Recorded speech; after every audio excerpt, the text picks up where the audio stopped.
Hello everyone. Now, myself Shefa Shah, Assistant Professor from LGIT ICT Department. Right, we will going to discuss about the topic that is the call instructions of ATmega 32. Now, in the last session, we have discussed about the branch instructions of ATmega 32. Now, in this session, we are going to discuss about the call instructions of ATmega 32.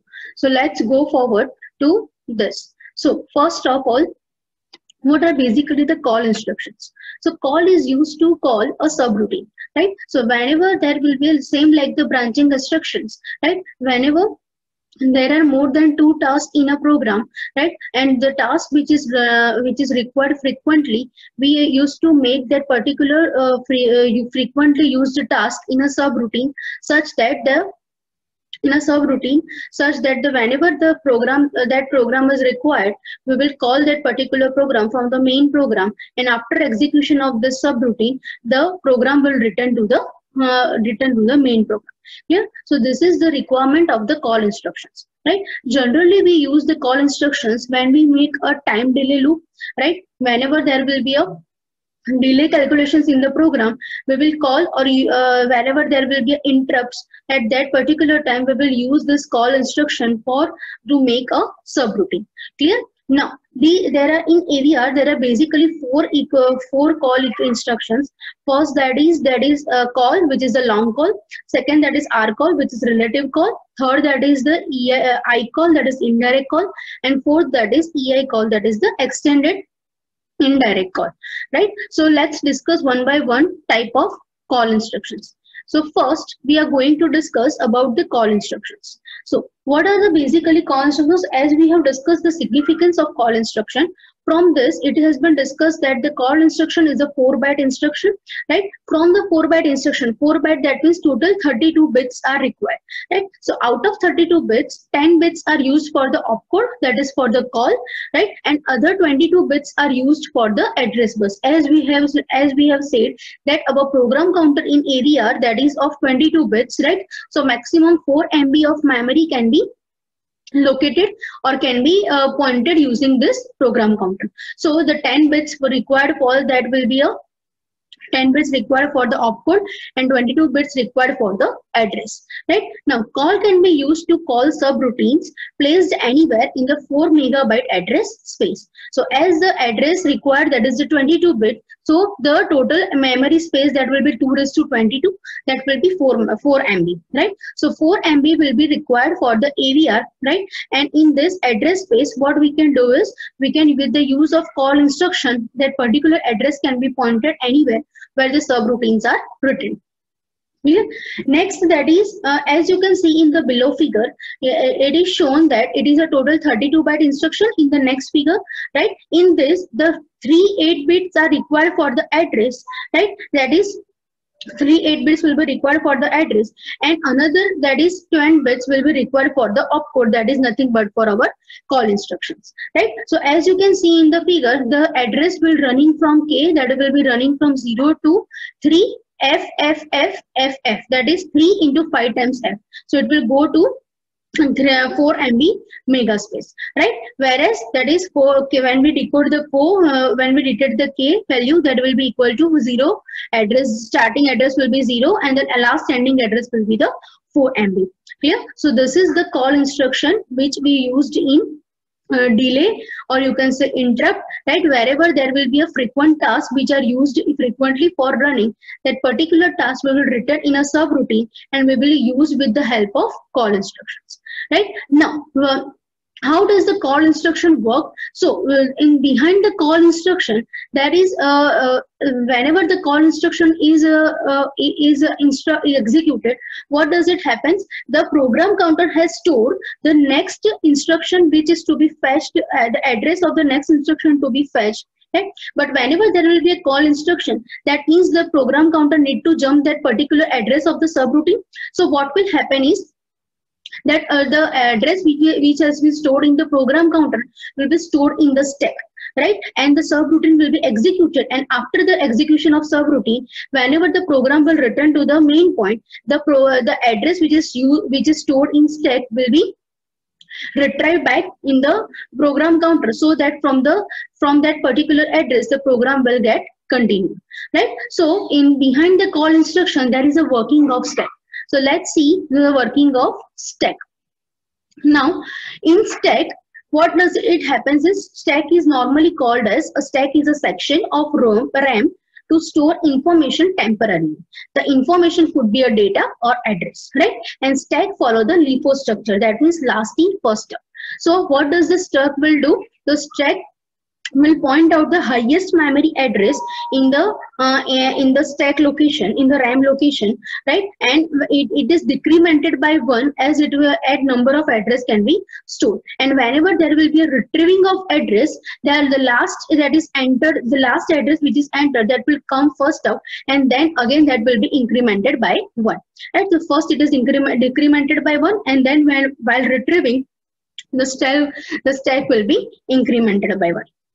If the stack pointer is a register inside the CPU, that can point to a currently accessible location of the stack. In IO memory, there are two registers, that is SPH and SPL, each of 8 bits, right? So as we know that the stack is storing the address, so address is of 16-bit, address bus is of 16-bit, right? So what we can do is, this particular address bus 16-bit we will break into two 8-bit chunks, right? The lower 8-bit will be stored in SPL, that is stack pointer lower byte, and the higher 8-bit will be stored in SPH, that is a stack pointer higher byte, right? So in IO memory there are two registers, SPL and SPH, which with SPH holds the higher memory of SP and SPL holds the lower memory of the SP, right? So now we will discuss how the stack is worked. Right, so stack must be wide enough to cover the entire RAM, right? So for AVRs with more than 256 bytes of RAM, SP must be wider than 8 bits, right? So up to 256 bytes, it is okay that we can store the particular address in SPL, that is the lower byte. But if the number of bits, that is address, is bigger than 256, then we need to break that particular address and we need to store in SPL and SPH respectively. Right, and now whenever we need to insert that particular data or retrieve the particular data from the stack, we can use push and pop instruction, and with the help of this two instruction, that is push and pop, we can insert that data on the stack, and with the help of pop instruction we can retrieve that particular data from the stack respectively. Right, so now as you can see in the below figure, it has been shown that the SP contains of 16-bit address, right? So the lower 8-bit will stand into a SPL and the higher 8-bit will stand into the SPH, right? So this is the construction, or you can say the register architecture of SP, that is the stack pointer, right? Now first we will discuss the instruction push for the stack. So what does the push do? So push, the storing of CPU information is done through push instruction, right? So as we have discussed that whenever there will be execution of call instruction, the program counter had already stored the address of the next instruction which is to be executed. But as the call is executed, the program counter knows that the program counter need to jump to the particular label which is given in the call instruction. So what does it do? The program counter, the address which is stored in program counter right now, that will be given or stored in the stack, right, on the upper location, right, and the program counter will jump to the particular label, right? So to push the content of register R to RR onto stack, and the syntax is push RR. That is the register number. And the register can be from any GPR, that is from R0 to R31. Let's take an example, that is push R10. So what does it will do? Push R10 has the data, that is the 5B, right, as you can see on the right hand side of the figure. So R10 has the data 5B, and SP has stored the address, that is SP is right now pointing at 0AD2. Right, so what it will do is, it is incremented by 1, right? SP is incremented by 1, that is 0AD3, right? And as you can see, it is when you can see the structure, it is decremented by 1, right? So address will be incremented by 1, whereas the stack will be decremented by 1, and the 5B, the data from the R10 will be stored onto particular address which is 0AD3. right? So this is the working of push instruction. The opposite working, that is the pop instruction. So what does the pop instruction do? So pop instruction will retrieve data back from the stack to a register. So whatever the data or address has been stored onto the stack, that will be retrieved, and where the register which is written behind the pop instruction, the data will be stored on that particular instruction, right? So when pop is executed, the SP is incremented by 1 and the top location of stack is copied to the register, right? So what will happen is, now the whenever there will be a push instruction, so the pointed of the stack will be 0AD3 will be stored with 5B address, right? And the pop is push is decremented by 1, so it will have a 0AD4. But whenever there will be a pop instruction, what it will happen, that the program counter will be incremented by 1, so the address will be pointed at 0AD3, and the address the data at 0AD3 will be retrieved using the pop instruction on the particular register which is written in the pop instruction. So the syntax is pop RR, right? RR can be again from R0 to R31, and the example, that is the pop R10, right? So the exactly opposite process of push will be happen for the pop, right? So this is the pop instruction, and with the help of push and pop, we can store the data and address onto stack, right? And we can retrieve the data from the stack with the help of pop instructions, right? Now we will see how to initialize stack. So initializing stack. So these are the various steps. These are the various steps listed for the initializing steps. First, that is, when AVR is powered up, SP contains 0. That means the address of the SP, that is, it will be pointed on the top of the location. So the address will be of R0, which is of GPR, general purpose register R0. We need to initialize SP to make it point to some other location in RAM, right? So R0 to R31 are the specific address for the GPR, for the manipulation of data, or for the movement of data transfer instructions. So what we will do is, the address of HP will be transferred to some other address in the RAM from where the subroutine should be written.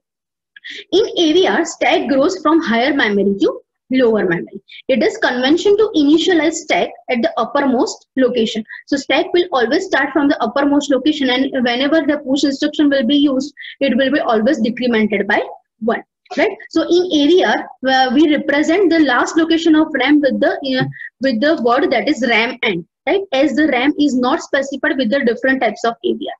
So what we can do is, we can store RAM end in SP, right? To make point on the last location of M, just load RAM to SP, right? And RAM again is a 2-byte instruction, as it is the address. So the higher bit will be stored in SPH and the lower byte will be stored in SPL, right? So these are the basic steps for initializing the stack, right? Now we will discuss with instruction of call, right? Whenever there will be a call instruction, with respect to call, there will be a return instruction which is written in the subroutine, right? So what does the return instruction do, right? So as we have discussed, the program counter is right now running, the instruction running, that is in the subroutine, right? So whenever the subroutine task will complete it, the program counter need back to jump in the main memory, right? So what will happen is, with the help of return instruction in the last instruction of the subroutine, the program counter will retrieve the address from the stack and it will move to the main memory, right? So what happens when a call is made? So return instruction and a roll of stack, right? So when a subroutine is called, the processor first saves the address of the instruction just below the call instruction on the stack, right? So as we have discussed, and transfer the control to the subroutine. So now the program counter is working on the subroutine address. The address of the next instruction is broken into units of 8 bits and stored into the stacks. And when a return instruction is executed, at the top location of the stack is copied back to the PC and stack pointer is incremented. Right? So what will happen whenever there will be a return instruction? The address from the stack will be retrieved back, right, on the PC, and the stack will be again incremented by 1, right? So this is the basic execution, or you can say basic syntax of the return instruction. And again, the return instruction is a 4-byte instruction, right? The 4 machine cycles will be required, same as the call instructions, right? Now, next, that is the second type of call instruction, which is called as rcall. So as we have seen in the last session of branch instruction, there were similarly various branch instructions, that is jump, rjump, ijump, and eijump, right? So similarly here there are also 4 call instructions which we have discussed first, that is the call instruction, and now we are going to discuss that is the rcall, which stands for the relative call. So call and relative call both are the same instructions, right? But the call instructions is a 4-byte instruction, so it will require the more space for the execution, right? Or it will require the more machine cycles for the execution. Similarly, at this point of view, the rcall is a 2-byte instruction, so it will require only a less memory space to, or less machine cycles to be executed. So from the 2-byte memory, the 4-bit 2 bytes, that is the 16-bit. So 4-bit which is given for the opcode, which is the rcall, and 12-bit for the address. Now, as it is a 12-bit address, we will require 2 raised to 12, that is 4096 memory address can be defined. But it is a relative call can be a forward also and backward also, right? So the range for relative call will start from -2048 to +2047. Clear? And of memory relative to the address of the current PC. So this is all about the rcall. Next, that is the icall. Icall stands for the indirect call, right? Now, as we have seen in the call instruction, that the address which is to be stored, right, it is in the program counter itself, right? But whenever the program counter gets the address from the indirect register, it is called as indirect call, right? So in this, same as ijump, here icall is also a 2-byte instruction, and here we will require 16-bit address, and 16-bit address first it will be stored in the Z register, and whenever it is required, the Z register will pass this address to the program counter, and then program counter will point to that particular address, right? And as the program counter is 22 bytes, rest of the bytes beyond the 16 bits, that will be equal to 0. So as you can see in the figure, right, here 0 to 15, that is the Z register, and rest of the bits are 0, right? And this whole address will pass on to the program counter, and then program counter will point on that particular address, right? So here the program counter gets the address indirectly, so it is called as indirect call, right? When the instruction is executed, the address of the next instruction is pushed onto stack like call and rcall, and the program counter is loaded with the content of Z register, right? So this is all about the icall. Next, we will see that is eicall, that is extended indirect call, right? Now in icall, what was the reason? That is the Z register, that is 16-bit, and rest all the bits for making the 22 bits, right? The rest all 6 bits will be 0. But in extended icall, we are using EIND register, that is extended indirect register, which is a part of IO memory, right? In which the 6 bits of which are 0 in icall can be changed, right? So we can point total 22 bits address, and with the help of this 22 bits address, it can be located in the program counter, and the 16 bit will come from the Z register, and rest of the bits will come from the EIND register, right? So in AVR, with more than 64k words of program, 64k words, that is 2 raised to 16, that is 64. So if the address is beyond 64k, we need to use eicall, right? Eicall instruction is available. The eicall loads the Z register into lower 16 bits of PC and the EIND into the upper 6 bits of PC, right? So with the help of this EIND register, we can manipulate the 6 bits which are 0 in icall, can be manipulated and can be given address to the program counter, right? So as you can see in the figure, the first, that is the Z register from 0 to 15 bit, and the rest 6 bits will be given from the EIND register, which is a part of IO memory, right? And this whole 22-bit address will be loaded onto the program counter, right? So the syntax will be Z 15 to 0 will be given to PC 15 to 0, and EIND 5 to 0, that is 6 bits, will be given to PC 16 to 21, right? So this is the EI call, right?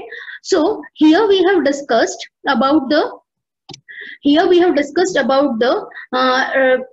basic call instructions of AVR and what are the different call instructions of AVR.